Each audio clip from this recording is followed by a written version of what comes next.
Hello and welcome to another episode of Motors for the Masses, and today we have something familiar but also very different.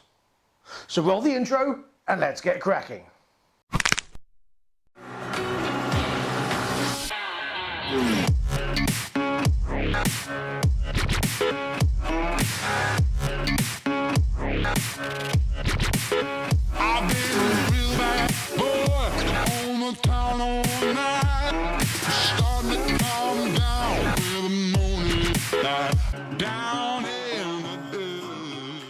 The Royal Alloy has been a massive hit, especially amongst the Lambretta and Vespa fraternity.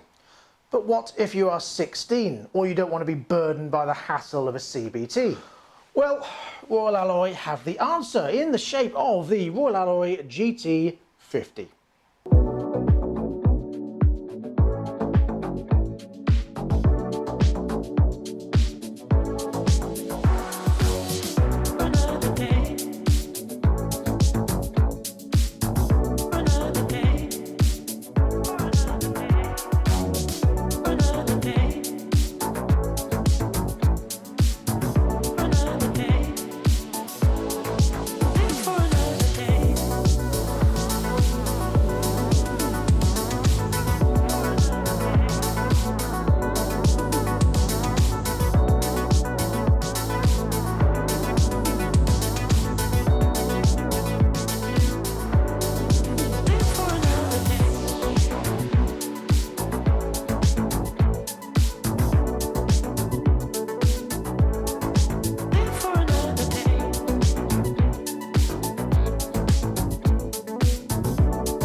The GT50 uses a single-cylinder, 4-stroke air-cooled fuel injection engine, developing 3 brake horsepower and possibly a smidgen of torque, having a restricted top speed of 28 miles per hour, although in testing I saw speeds above 30.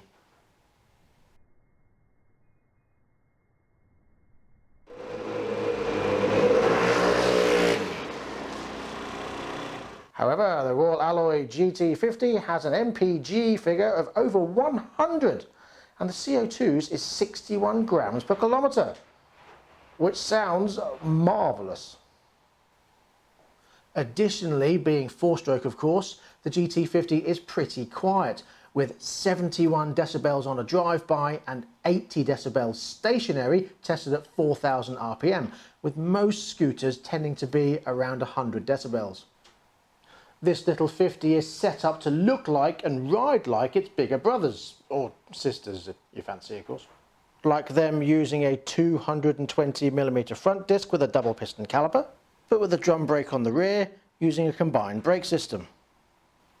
Again, like its bigger bro stroke sis, it uses the 11-litre fuel tank.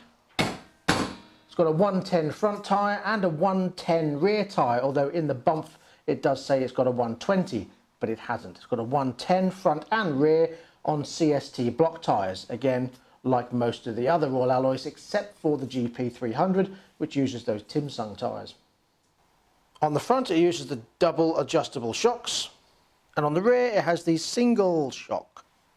So outside appearances are very, very similar to all the other Royal Alloys in the range, with the dimensions being 1.84 metres long, 670mm wide and 1.1 metres tall, with a wheelbase of 1,390mm. However, the big difference is that this only weighs 107 kilos. And of course the seat height is the same at just 780mm. So then let's start this up and take it for a ride.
So there you go, overall an impressive ride. As you can see there, had absolutely no problem hitting its limit or even the speed limit.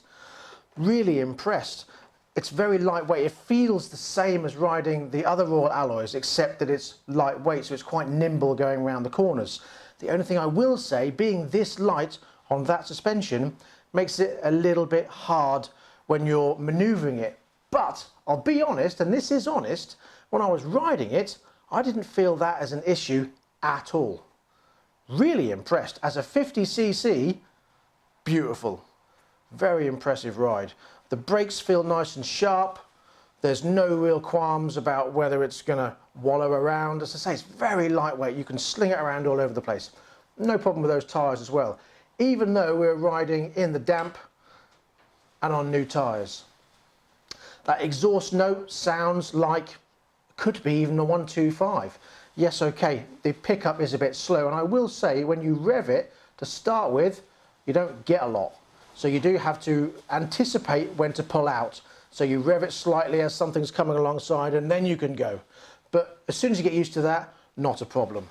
You know, it's not instant pickup, vroom, go, 50. Not 50, well, 50 kilometers, so yeah, 50. I know what I meant. But you know what I mean. It's really easy to use, it's really easy to get used to, and as long as you keep in your mind it's a 50, I don't see any issues with it at all. I really don't. Everything feels solid. It's like the other Royal Alloys. The switches are all solid. Everything works really nicely. The brakes are good.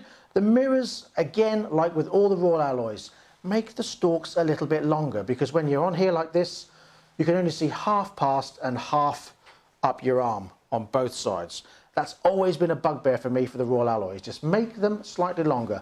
Or what a lot of people do is stick bar ends on. Looks wise, these are the same as the other Royal Alloys, having that rack on the back and having this glove box in here. Although you don't seem to get a lot in there, you've just got enough to put your sandwiches and your toolkit and whatever, book. But other than that, it's the same as the others. The quality of the 50 is the same as the other Royal Alloys in the range, from the badging to the finish to the piping around the edges. The headlight doesn't have the Royal Alloy on there, but speaking to Royal Alloy owners and Lambretta owners, a lot of them prefer that. I think this is a great idea for anyone wanting to have a 50 without worrying about doing their CBT, and they're not bothered about it only doing 30 miles an hour. Commute around town, perfect, and you've got that look and that quality brand. Again, equally as cool if you're 16 years old and you want to start out into the Lambretta world. Absolutely perfect. Which means, of course, that Royal Alloy have every license type covered. Whether you're on a car driving license and you don't want to do your CBT and you can ride it on your car license, whether you're 16 years old breaking into this ever vastly spreading community that is the scooter world now, and of course then you've got your 125, your 200 and your 300 for your bigger bike licenses. So how much is this little monster? Well, it comes to you at £2,499 on the road with a 2-year parts and labour warranty. Now I know what you're thinking. It's a 50cc. Do I want to spend £2.5 grand on a 50cc? Well, there are cheaper bikes out there, of course. But are you going to get something that looks like this with this kind of quality? Now I know some of you might be saying, what about the AJS Medina?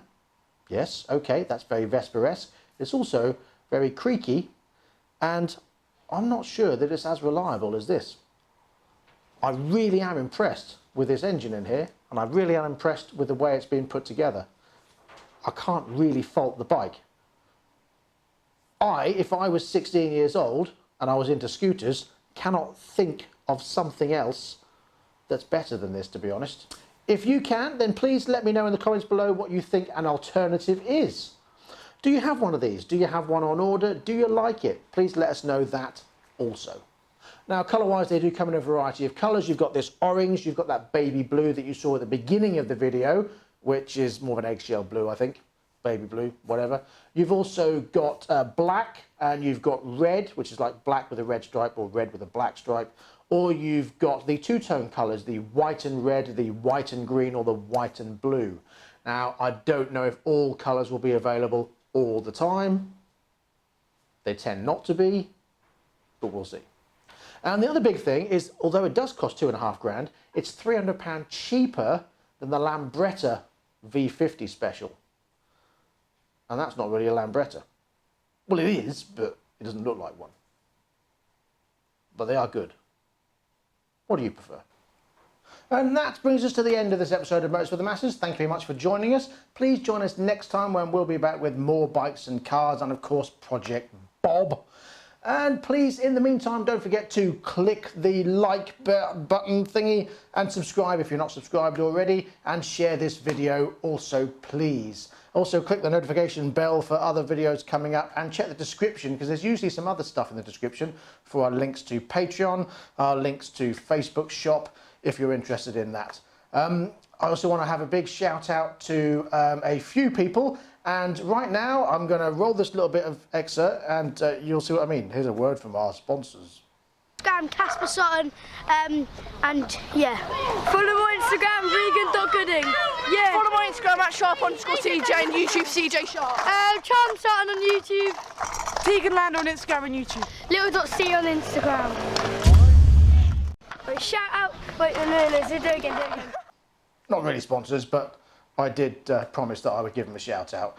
And of course, they are our potential customers for this style of bike, so it works. And I also want to have a shout out to anybody who's come into the shop and said that they've watched our videos and that they're buying a bike from us because they've watched our videos. And for that, I'm unbelievably grateful. So thank you very much to everyone who's done that. We've got bikes going up and down the country. We have a bike going to the Shetland Islands. So I'm happy about that. Thank you very much. And we cannot function on this channel without your support. So a massive thank you to everybody who supports this channel one way or the other. Even from whether you like the video, share the video, you join us on Patreon, or you follow us on Facebook, Instagram, Twitter, all that usual stuff. We're not really massive on Twitter, but we're still building it. So yeah, thank you to everybody.